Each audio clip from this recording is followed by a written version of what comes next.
Hello दोस्तों, नए कहानी में फिर से आप सभी का स्वागत है।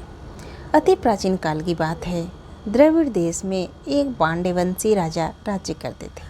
उनका नाम था इंद्रधुम्न। वे भगवान की आराधना में ही अपना अधिक समय व्यतीत करते थे। यद्यपि उनके राज्य में सर्वत्र सुख शांति थी, प्रजा प्रत्येक रीति से संतुष्ट थी, तथापि राजा इंद्रधूम्न अपना समय राज्य कार्य में कम ही दे पाते थे। वे कहते थे कि भगवान विष्णु ही मेरे राज्य की व्यवस्था करते हैं, अतः वे अपने इष्ट परम प्रभु की उपासना में ही दत्तचित्त रहते थे।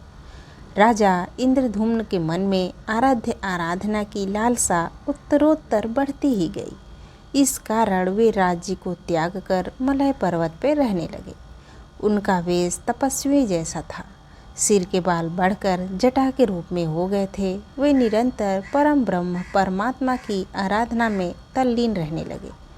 उनके मन और प्राण भी श्री हरि के चरण कमलों में मधुकर बने रहते। इसके अतिरिक्त उन्हें जगत की कोई वस्तु नहीं सुहाती थी। उन्हें राज्य, कोष, प्रजा तथा पत्नी आदि किसी प्राणी या पदार्थ की स्मृति ही नहीं होती थी। एक बार की बात है, राजा इंद्रधुम्न प्रतिदिन की भांति स्नानादि से निवृत्त होकर सर्वसमर्थ प्रभु की उपासना में तल्लीन थे। उन्हें बाह्य जगत का तनिक भी ध्यान नहीं था।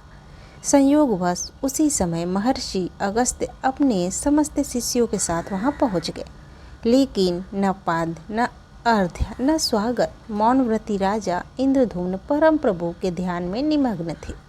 इससे महर्षि अगस्त्य कुपित हो गए। उन्होंने इंद्रधुम्न को श्राप दे दिया।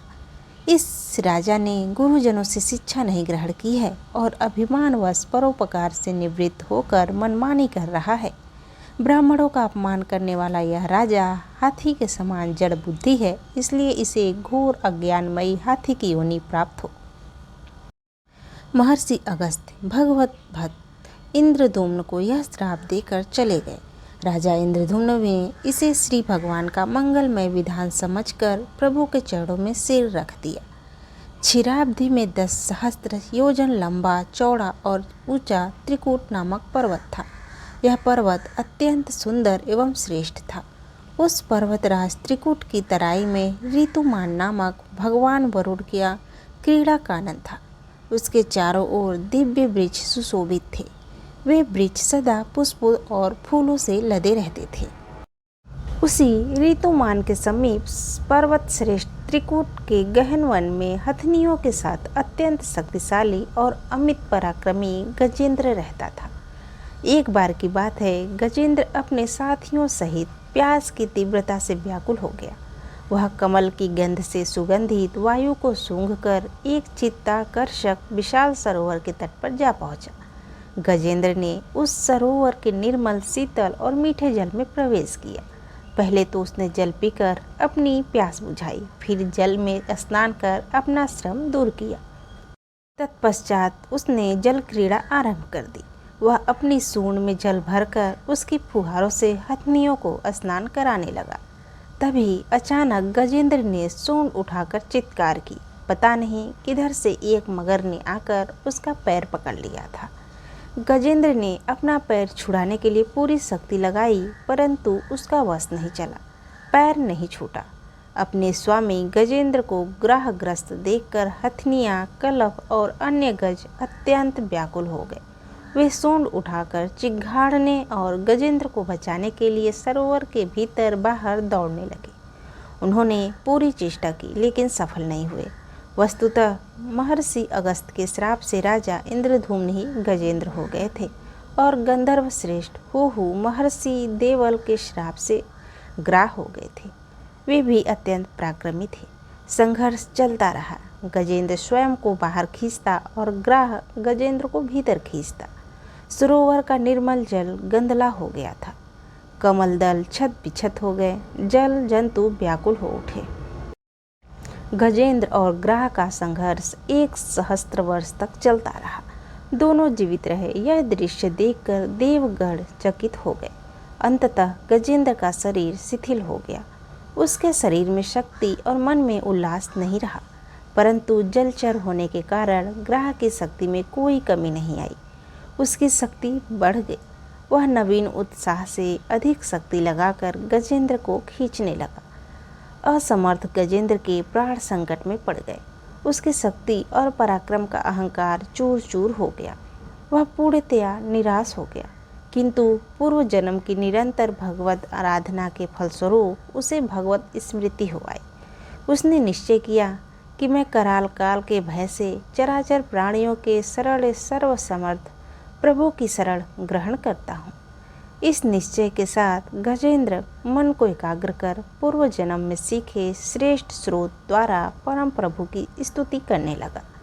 गजेंद्र की स्तुति सुनकर सर्वात्मा सर्वदेव रूप भगवान विष्णु प्रकट हो गए। गजेंद्र को पीड़ित देखकर भगवान विष्णु गरुड़ पर आरूढ़ होकर अत्यंत शीघ्रता से उक्त सरोवर के तट पर पहुँचे। जीवन से निराश तथा पीड़ा से छटपटाते गजेंद्र ने हाथ में चक्र लिए गरुड़ारूढ़ भगवान विष्णु को तीव्रता से अपनी ओर आते देखा तो उसने कमल का एक सुंदर पुष्प अपनी सूंड में लेकर ऊपर उठाया और बड़े कष्ट से कहा, नारायण जगत गुरु भगवान, आपको नमस्कार है। गजेंद्र को अत्यंत पीड़ित देखकर भगवान विष्णु गरुड़ की पीठ से कूद पड़े और गजेंद्र के साथ ग्राह को भी सरोवर से बाहर खींच लाए और तुरंत अपने तीक्ष्ण चक्र से ग्राह का मुंह फाड़कर गजेंद्र को मुक्त कर दिया। ब्रह्मादि देवगण श्री हरि की प्रशंसा करते हुए उनके ऊपर स्वर्गिक सुमनों की वृष्टि करने लगे। सिद्ध और ऋषि महर्षि परम ब्रह्म भगवान विष्णु का गुणगान करने लगे। ग्राह दिव्य शरीरधारी हो गया। उसने विष्णु के चरणों में सिर रखकर प्रणाम किया और भगवान विष्णु के गुणों की प्रशंसा करने लगा। भगवान विष्णु के मंगलमय वरद हस्त के स्पर्श से पाप मुक्त होकर अभिशप्त हो गंधर्व ने प्रभु की परिक्रमा की और उनके त्रिलोक्य वंदित चरण कमलों में प्रणाम कर अपने लोक चला गया। भगवान विष्णु ने गजेंद्र का उद्धार कर उसे अपना पार्षद बना लिया। गंधर्व, सिद्ध और देवगण उनकी लीला का गान करने लगे। गजेंद्र की स्तुति से प्रसन्न होकर भगवान विष्णु ने सबके समक्ष कहा, प्यारे गजेंद्र, जो लोग ब्रह्म मुहूर्त में उठकर तुम्हारी की हुई स्तुति से मेरा स्तनवन करेंगे, उन्हें मैं मृत्यु के समय निर्मल बुद्धि का दान करूंगा। यह कहकर भगवान विष्णु ने पार्षद रूप में गजेंद्र को साथ लिया और गरुड़ारूढ़ होकर अपने दिव्य धाम को चले गए।